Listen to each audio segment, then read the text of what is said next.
Well, now we would be discussing about the income of a non-profit organization, obviously, but the source is membership fee. As I have already told you in my earlier module, that mostly students get worried about these two types of incomes, subscription income and membership fee. वो कहते हो भाई वो working नहीं समझ आ रही. Just have your full concentration to understand the concept, and all that concept is based on simple accruals जो कि आपने अप्लाई की आपके इससे पहले के जो मॉड्यूल्स हमने पढ़े अबाउट सिंगल एंट्री उसमें भी अप्लाई की, फाइनेंशियल स्टेटमेंट्स बनाने के लिए जिसे आप फाइनल अकाउंट्स कहते हैं उसमें भी अप्लाई की. ओके, वही एक्रूअल का concept we are applying on calculating the income of a non-profit organization. Okay, so just have a look on this practice question in which we see that following information relate to membership fee of sample club for accounting year ending on 31st March 20x2. अब आपका accounting year जो end हो रहा है 31st March x2 पे end हो रहा है. Cash received during the year totaled 100,000 जी. ये cash received आप on 1st April 20x1 आपने 2000 was in arrear. अब ये आपकी 1st April 20x1 का मतलब है कि ओपनिंग डेट है, तो ये ओपनिंग एक्रूअल आपका हुआ, ओपनिंग एरियर आपका हुआ was 2000 for 31st March 20x1 जो पिछले साल का था वो इस साल का ओपनिंग हो गया. And rupees 800 was received in advance for the year ending on 31st March 20x2. तो आपके जो 20x2 के लिए पिछले साल आपको एडवांस में रिसीव हुआ था यानी कि ओपनिंग एडवांस दैट इज 800. अब वर्डिंग्स भी समझते जाइएगा. Then on 31st March 20x2 received 1500 towards the next years fee. अब ये 1500 आपको नेक्स्ट ईयर की फी के लिए एडवांस में रिसीव हो गया, ये क्लोजिंग डेट पे एडवांस है. And the amount still receivable was 1700.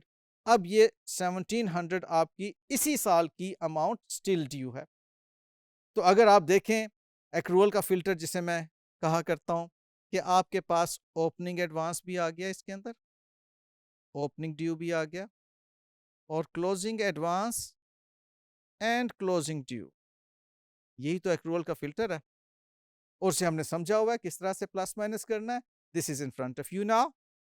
whatever we have received during the year under the head of membership fee उसको ले लीजिए और less opening due, add closing due, add opening advance and less closing advance, you get the amount of income for the year. This is very simple formula that you have to learn and it is really very easy.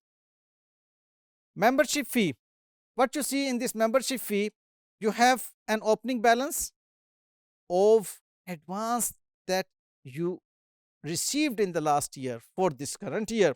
तो वो opening advance आपकी liability था उसको इसकी credit side पे transfer कर दें.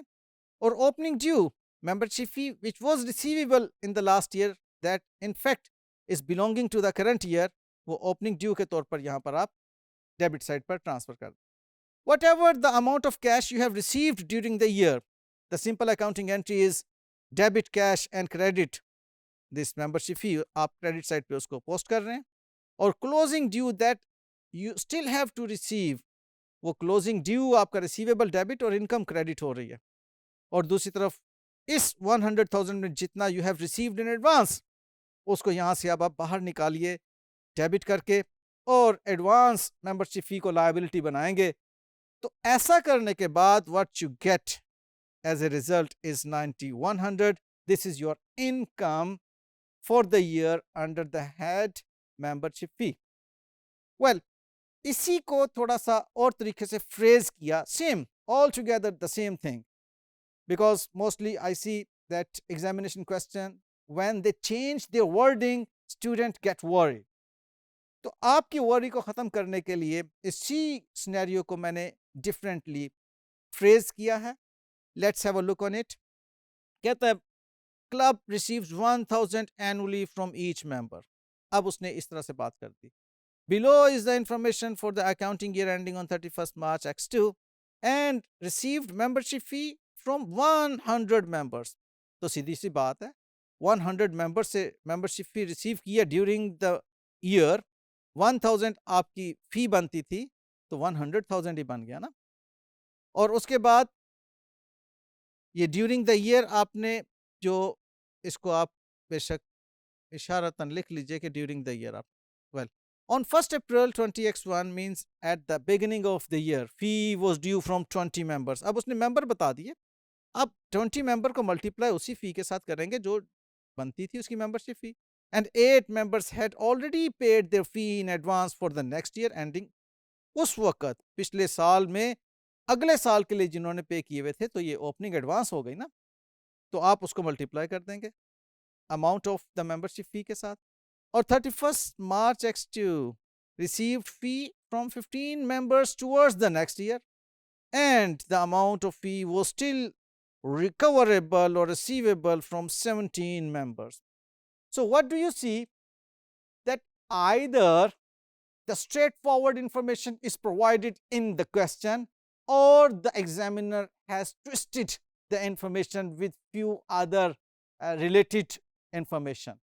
उसके साथ बिल्कुल नहीं परेशान होना, just you have to see how many members are there, how much is the amount of membership fee receivable from them, okay, what is the amount of membership fee, उसको number of members के साथ multiply करें, you will get the result.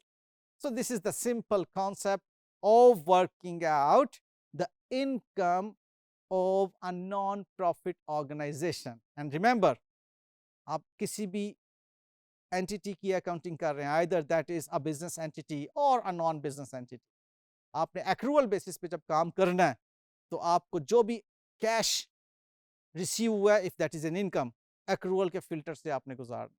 अगर expense को कर रहे हैं, तो ऑब्वियसली आपने एक्सपेंस को भी एक्रूअल के फिल्टर से गुजारना है। उसके लिए भी opening advance, closing advance, opening due and closing due, यही 4 चीजें होती हैं जो कि एक्रूअल का फिल्टर कहलाता है। Got it? Thank you very much.